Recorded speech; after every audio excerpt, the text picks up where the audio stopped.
Well, I think we saved the best to last. Don't you agree? The students are awesome. Thank you, awesome students.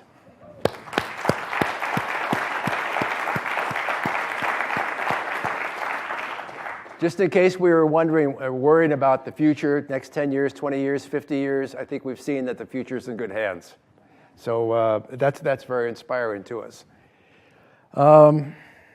We've seen a lot of lessons here today. We've seen a lot of lessons and some themes on Monday and Tuesday.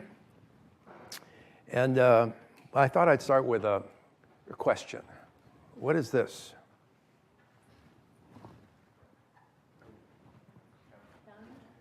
That's digital learning. I don't know. I could tell that joke fell flat. I knew it would. But on a more serious level, if we think about what we heard this morning, and if we think about what we heard the first 2 days, I have a question for you. What's the most important component of a digital education system? Exactly. You all score A+. The human being. We can have all the computers, we can have the fast streaming internet, we can have whiteboards, we can have this and that, but the human being is the most important component of any digital education system.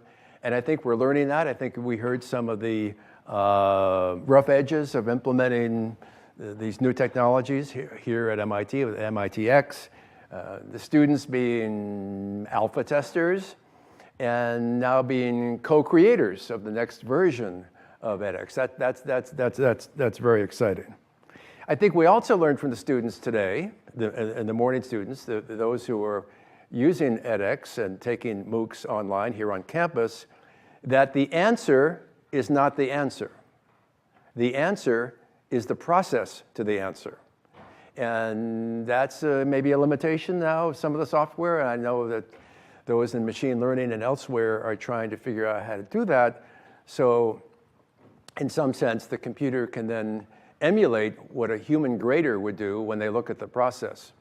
I oftentimes have this problem with my TAs, teaching assistants, in one of the courses I teach. They want to publish the solutions as, okay, the answer to this one is square root of pi over e. The answer to this one is sine of 45 degrees. I say, no.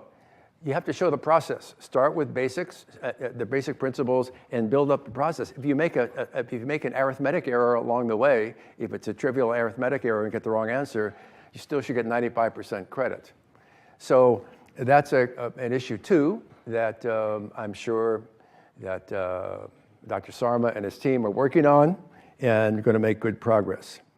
But I just love to hear all the students from Andover, north of Boston, and Cody, Anna, Rachel, and John. Look forward to great things from them in the future. As we said, probably one of them will become future president of the United States. Okay, so this human component is student to student. I know that there are surveys that are sometimes made of graduating seniors at MIT. I don't know if this year we're doing such a survey. And they might say, okay, here are 12 ways when you're in the past 4 years were undergraduates. Here are 12 ways you could spend an hour in helping your studies and helping your learning. And they'd list the ways. And one would be doing a problem set. Another would be watching a video. Another would be attending a live lecture. Another would be in a small group of students working together. Rank order from 1 to 12, the most useful hour of these 12 that you've experienced the last 4 years, and all the way down to the least useful hour. Guess what routinely ends up as number 1 as the most useful hour of students studying and improving their academics? Students working collaboratively together. I'm an MIT lifer. Believe it or not, I remember when I was 18 years old and an undergraduate here. I know that was 2 centuries ago, but I remember it, and actually I'm proud that I was a fraternity member here. The fraternity independent living group system are excellent small groups of people who are very supportive. Freshmen, sophomores, juniors, seniors, all supporting each other. And I remember when we were psyching out one of these freshman exams, sitting around a table in the kitchen of the fraternity and psyching out the exam, and each of us had complementary different skills. We learned more in that hour than in any other hour. Guess what was at the bottom of the list of 12, usually in these routines, in these questionnaires? Sitting in a live lecture. That's kind of disappointing to us professors because, yes, I confess I still do live lectures myself. So we still have a lot to learn about learning. And one of the most exciting things about what ODL is doing is now the science of learning, the science of the brain, and how that all works. But in terms of the human component, we have to think not only as individuals and as small groups, we have to think about communities of learning, local culture where people are, whether the learning is supported in their local culture, and teachers, especially in K-12. I don't think technology is ever going to substitute for teachers. Teachers and technology can integrate together, and that's a huge problem worldwide right now in terms of teacher training, teacher depth of knowledge, teacher career paths. Where are these career paths? So we want to think about that as well. What is another theme that we have developed here? Well, break down the silos. You know, these silos: biology, algebra, calculus, physics, et cetera, et cetera. This is mainly for the convenience of people like professors who were in academic departments that were defined centuries ago. So for their convenience, they can write textbooks for those silos, and they're congratulated by other silo dwellers who are physicists or mathematicians or chemists. And as we've learned, the world's problems don't find themselves in silos. They always cut across silos. And we've heard lots of examples in these 3 days of where learning, active learning, problem-based learning, just what we heard this morning from Andover, is a classic example. Their work, both projects, don't fit into silos. They cut across.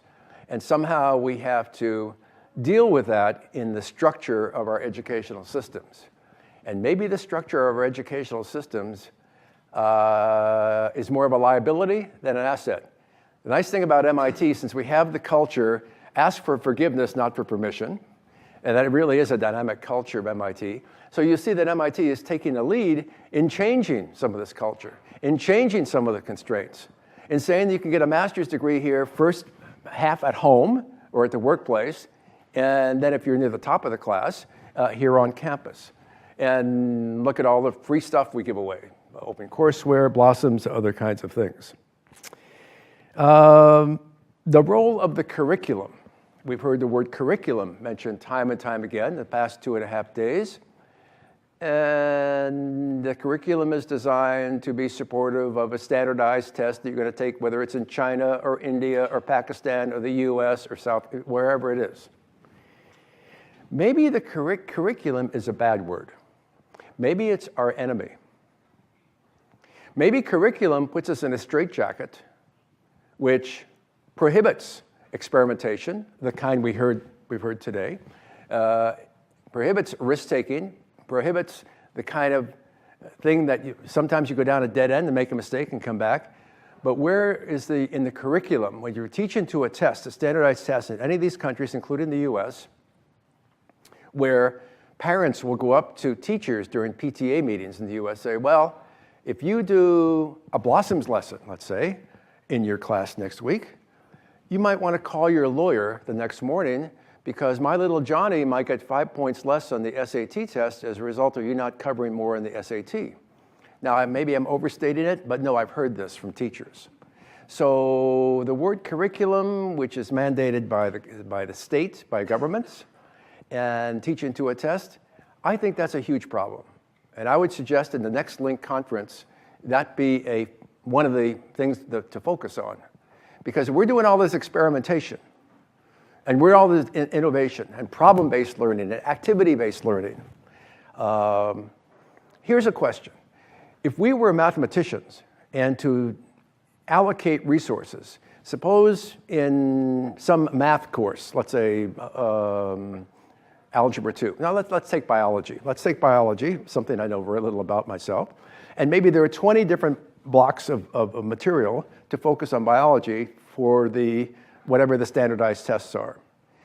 Is it mathematically optimal to go shallow for each of those 20? for the student and the student's future?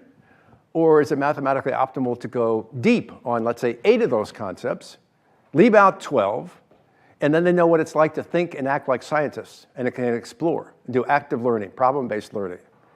So this is the question: shallow and wide, or more narrow and deep? And my hunch is if we were to design this from scratch, we would not end up with the systems we see today. Okay, well, those are my controversial comments. I thought I'd have my most important thing to do is to thank folks. I want to thank all of you for coming here. Some of you have traveled from halfway around the world. And I know Russia with Love takes, what, 26 hours door to door, something like this?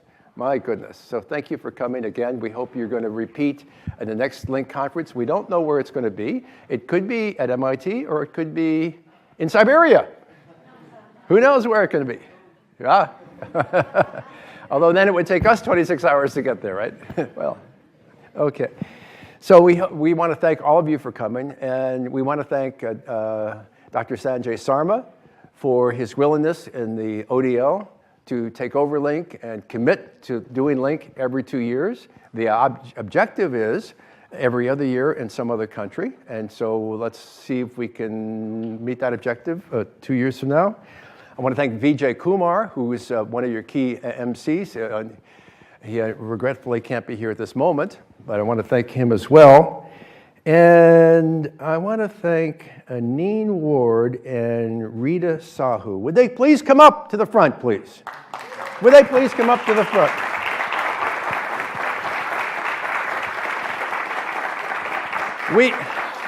We have something. You guys have been great. You guys have been great. Thank you so much. Okay. Thank you so much. That is so nice of you. Appreciate Thank you so much. Thank you very much, Chris.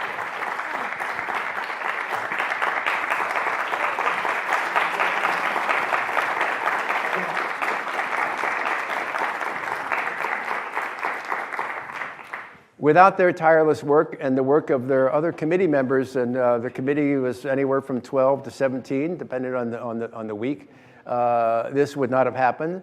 And so we thank them a lot, and I know they're already looking forward to the LINC in 2018, right? And you're looking forward in some exotic place too, right?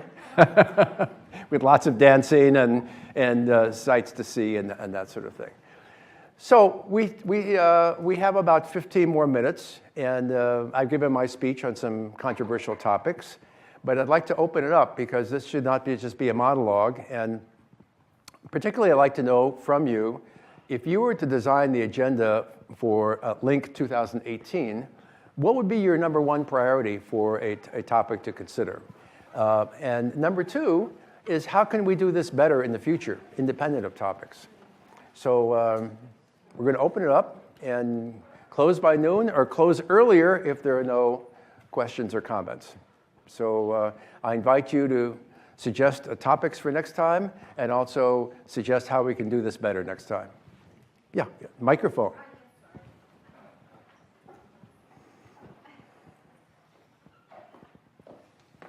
This has been a wonderful experience. I would like to thank all the people involved in this, the organizers, the people who sent 1,000 messages, Stephen over there also, who was very kind by email. I come from Buenos Aires, Argentina, and I'm the headmistress of a primary school, and at the same time work for Plan Ceibal Uruguay. And I think that I'm taking loads of information and things to apply in my country as well. There would be a slight suggestion for next time, which is like space, some space for interaction with teachers, with educators from different countries, so that we can really come up with some solutions together. Okay, thank you very much. We'll figure out. We'll try to figure out how to do that both with physical space and virtual space. So you don't have to sleep at night during the LINC conference. You can have a virtual conversation as long as you like. Yeah, surprisingly, my comment is also similar to that. The thing is, yeah, that would be nice to have some way, like to interact, to react, like on ongoing basis, like just, you know, I don't know, like not a clicker thing, but something that you would give immediate feedback, you know, on something. So that would, you know, engage our audience more. More than just the social media, because the link is can very be, active yeah, on Twitter, but you know. It depends. Somebody is on social media, somebody is not. So it would be nice to create something for the conference so everybody would be included in this community. You know, online community. I mean, something. Okay, so I have an assignment for you as you're flying back for 26 hours. Why don't you figure out a system design for that and send us an email. You can send it to Dr. Sarma with a copy to me. And we'll see if we can work on that. I mean, I'm serious. Yeah. An example might be a newsletter every other month of what we're all up to, and maybe how we're trying to implement some of the ideas we heard here. Yeah. Something like that could be very exciting and build up momentum for LINC 2018. Yeah. So Okay. I gave you one idea, but I'm sure you can come up with a better idea. All right, do you accept the assignment? I would like not only me, but everybody would think about that. Everyone should think about it. Yeah. Okay, so everyone can send us emails about that. How to? Okay, you can send it. Well, I'll volunteer my email address. We'll put an email address up when we're done. We'll write one down. Okay. On the blackboard. We will put our email address there. You know the difference? You know the difference between a blackboard and a 30,000-year-old cave drawing in southern France? Because I have a picture of a 30,000-year-old cave drawing in southern France, which shows some animals, the details of animals. You know the difference between that 30,000-year-old teaching technology and a blackboard? This one's in Cambridge. The invention of the eraser. The invention of the eraser. You can erase the wall of the cave and use it again. Hi. Yeah. Hi, I'm Shubha from India, and just to build upon what my friend just mentioned, I think having a mobile app on a conference will be a very good idea, because recently I attended a global entrepreneurship summit in Kenya. All they did was they created a mobile app where all that delegates actually logged in, and they were doing live tweeting and posting the pictures. And what it also made a difference is that we all were connected. Here we may be having email IDs, but it's like we are present here, but we don't know who we are. But that app actually has connected us till to date. It is like 6 months back I attended that conference, but till to date we are in touch because that app is connecting all the delegates. So I think that is, I had put up on the Facebook also of the LINC conference that having an app will be a great thing, because it's all about digital education we are talking about. So we shouldn't be going back to emailing and writing to each other, but a technology that connects to us. So that is one suggestion I would like to give for the next conference. And this is regarding yesterday's session, that there were plenary sessions as well as the parallel sessions. But I really found that a kind of unfair for the parallel sessions, because they were so late that people were fagged out, and people who were presenting at the last of the last session, that was around 6 or 6:15, so people lose interest. So instead of having a continuous plenary session right from morning till evening, it will be good to interspread with plenary session, parallel session, and a plenary session. So it makes a good mix, and everybody's interest is maintained. Plus, people who are coming all the way from far off to talk here, we get some audience. I like that. So you're suggesting, for instance, to make the concrete, take the parallel sessions, have half of them, let's say, just before lunch, and the other half of them middle of the afternoon or something like that, and not parked At the end of the day. late in the day. I agree with you. So we'll try to do that next time. Yes, Okay, thank you very much. Hi. Hi. I'm a faculty member. I teach Spanish. And I just wanted to say, like, what I've heard, like, I think, John is your name? Or the student? Yes. Oh, Cody, that's right. Cody, like he said, your teacher said, motivate, inspire, and teach. Like, I would like to see more examples of how digital, because I mean, some of the students, what they say today, the digital is not touching the students. Like maybe we create an amazing video and we think, oh my God, we did something so cool. But then the students are like, I don't have time for this, I'm gonna game the system and not watch it. So I would like to see more examples of the idea of the 10,000 teachers reaching one student. Like, how can the digital really touch the student to motivate and inspire, not only to teach? That's an excellent, better description than me of that. The human being is the most important component of a digital education Exactly, and I would system. like to see examples of that from other faculty members and, Okay. or projects. I'll bet each of us here today, if you think back on where you are today here and look back on your life, you'll find at least one, probably maybe a half a dozen people, that if each of those people had not intervened in your life at that critical time, you wouldn't be here today. You'd be a totally different person, different career, different interests. And so we all have to thank these humans who have taken the time to intervene in our lives to do these sorts of things. And so maybe we can bring that human component more into the theme of next time too. Thank you. I just also want to mention that we are going to send out a survey the next couple of days where we would love it if people actually do submit their suggestions there, so we have that in a place all collected. Okay. But we are recording this, so this is recorded. So this will be tabulated also. I think since we're running out of time, I think these 5 questions will be the last 5 questions, and then we'll call it a day. Yes, sir. Yes, ma'am. No, it was a repeat of the humanizing element, which I think all of us have felt. We wanted to connect better, perhaps. So a way of humanizing digital technology is something that I do think we could look at in the next time. So you support that? Yes. You support that? Okay, great. My question is sort of... Okay, we're alternating back and forth. Yes, sir. Okay. It's a good chance that we can come together to share our views about digital education. I wish that after the conference, the office of can set up a group, a digital group, a community to put us together, and we can share our ideas about new tools and the new education in this group. It's a digital group. In China, there's WeChat, and American, there's Twitter or Facebook. And I wish that we can have such a digital community in the future.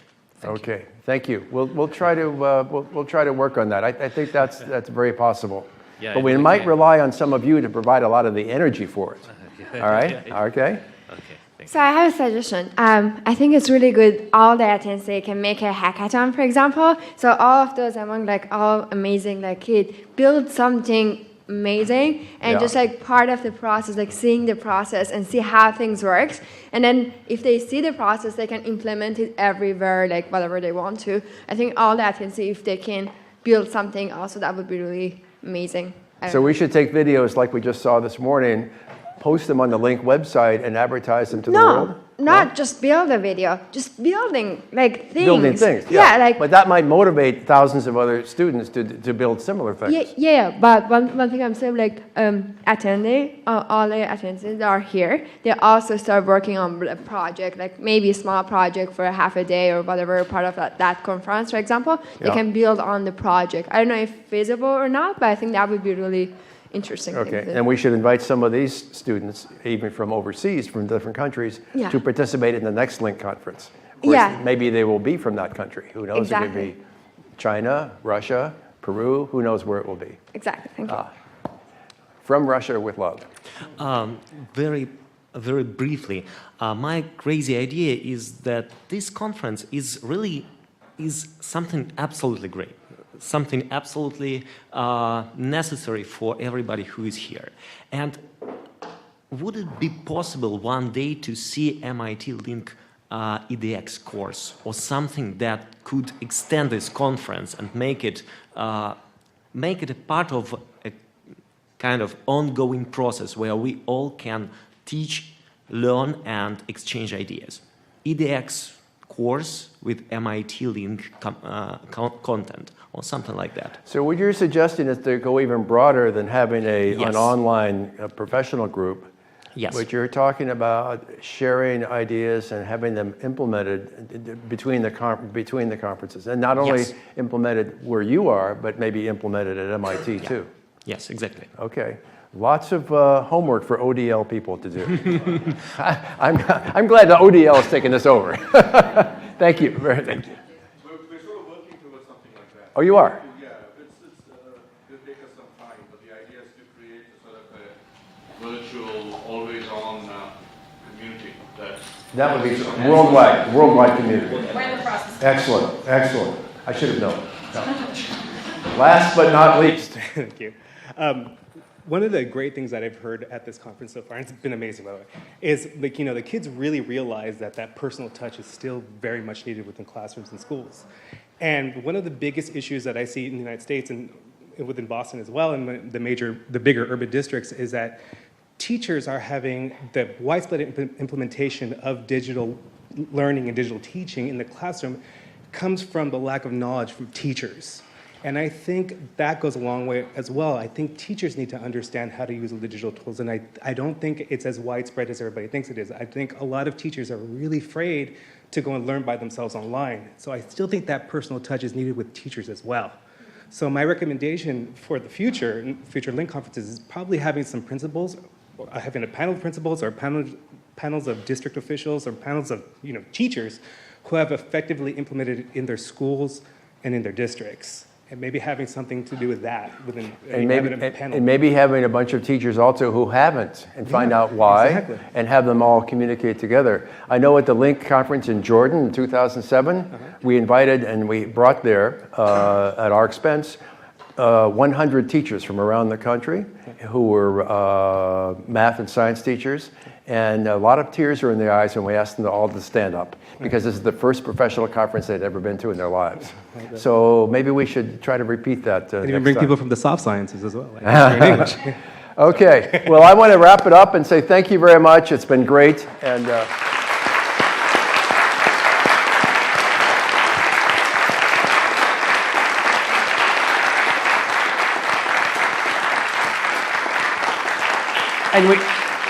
we hope to see you all in 2 years, wherever we will be, either here or some other country. Thank you.